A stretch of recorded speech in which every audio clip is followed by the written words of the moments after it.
Morning broke softly over the little rural community, spilling pale sunlight across mud houses, narrow footpaths, and the rustling green of Kosovo farms. Roosters crowed from different corners of the village, and women swept their compounds with short brooms made from dry palm fronds. It was the kind of morning that looked ordinary, peaceful. The kind of morning no one would ever imagine could be hiding a storm. In one of the neatest compounds in the village lived Rebecca, a 60-year-old woman whose face carried both strength and kindness. Her skin was dark and radiant, her wrapper always neatly tied, and her voice had the warmth of a mother who had spent her life loving deeply. God had blessed Rebecca in a way many women in the village admired. She had 4 children, 2 daughters and 2 sons, and each of them was doing well in life. Her first son, Emeka, was married and living in Enugu with his wife and little child. His wife was heavily pregnant with their second baby. Her first daughter, Juliana, was happily married in Lagos to a loving and caring husband, and they already had 2 beautiful children. Then there were the twins, Loris and Joel, both 25, both bright, both studying at the University of Minna and doing well in their academics. Rebecca's life was not perfect, but to many people, it looked close enough. But just a few compounds away lived Susanna. Susanna was 54 years old. Dark-skinned and beautiful in her own quiet way, but life had not been as gentle with her. She had no child, no husband, no one to call her mama. Some days, she barely had enough food to eat, and yet, if there was one person who never let Susanna feel abandoned, it was Rebecca. Rebecca did not eat without remembering Susanna. If her children sent her money, Susanna benefited from it too. If she bought food, Susanna would share from it. If she got a new wrapper, Susanna would often get one too. Over the years, people in the village began to say that God had used Rebecca's hands to wipe away the tears of a woman who cried herself to sleep because of childlessness. That morning, Rebecca stood in her small kitchen hut, stirring a pot of soup over firewood. The scent of pepper and ogbono drifted into the air. She heard footsteps outside and smiled before even turning. "Susanna, is that you?" She called. Susanna stepped in slowly, adjusting the faded wrapper around her chest. "Who else will enter your kitchen without knocking?" she said with a weak laugh. Rebecca turned and shook her head with affection. "Come and sit down. I know you have not eaten." Susanna tried to protest. No, I only came to greet you." Rebecca gave her a look. "And I said sit down."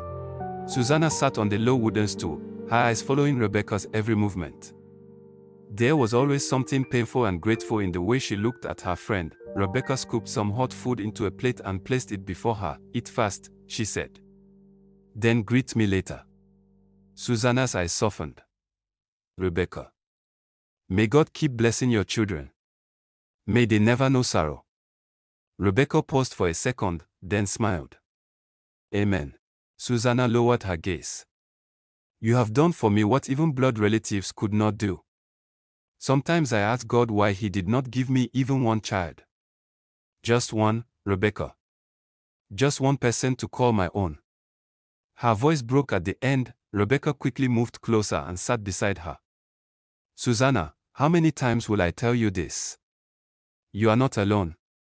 As long as I breathe, you will never be alone." Tears filled Susanna's eyes. "You always say that." "Because I mean it," Rebecca replied firmly. "Look at me. Have I ever eaten and left you hungry?" Susanna shook her head. "Have I ever bought a wrapper and forgotten you?" Again, Susanna shook her head, now crying silently. Rebecca held her hands. "Then stop speaking as if you have nobody. God may not have given you a child from your womb, but He gave you me." Susanna let out a trembling laugh through her tears. "You know how to speak and scatter the heart." Rebecca smiled and wiped her tears with the edge of her wrapper. "Now eat before the food gets cold." Far away in Lagos, life was moving in its usual fast rhythm. Cars honked. Hawkers shouted. Children ran around in compounds before school hours. Inside her apartment, Juliana, 35 years old and elegant in a simple house dress, was arranging her children's clothes when her phone began to ring on the table. She glanced at the screen and smiled immediately. "Mommy," she said warmly as she answered. "Good morning." Rebecca's voice came through, calm and familiar. "Juliana, my daughter, how are you?" I'm fine, Mama. How is the village? How is Susanna? Rebecca chuckled softly. You asked of Susanna before asking of me. Juliana laughed. Mama, you and Susanna are like 5 and 6. Asking of one is asking of both. Rebecca smiled on the other end. We are fine, my daughter. I called to remind you about the August meeting. The women have started preparing. I will need a wrapper. Yes, Mama, I remember, Juliana replied quickly. I will send it. And please, Rebecca added, her tone becoming gentler, buy one for Susanna too. Juliana did not hesitate. Of course, Mama. I already know. That woman has suffered, Rebecca said quietly. At least let her wear something good and smile that day. Juliana's heart softened. She sat down slowly on the bed. I understand.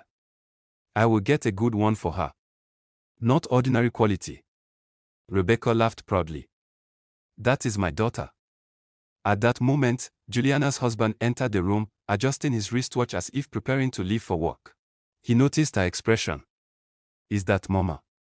Juliana nodded and placed the phone on speaker for a moment. Good morning, Mama, he greeted respectfully. My son, good morning, Rebecca replied. How is work? We thank God, he said. And you? I am fine. Take care of my daughter and the children. He smiled. Always, Mama. When the call ended, he turned to Juliana. What did she say? Juliana set the phone down. August meeting wrapper. And one for Susanna too.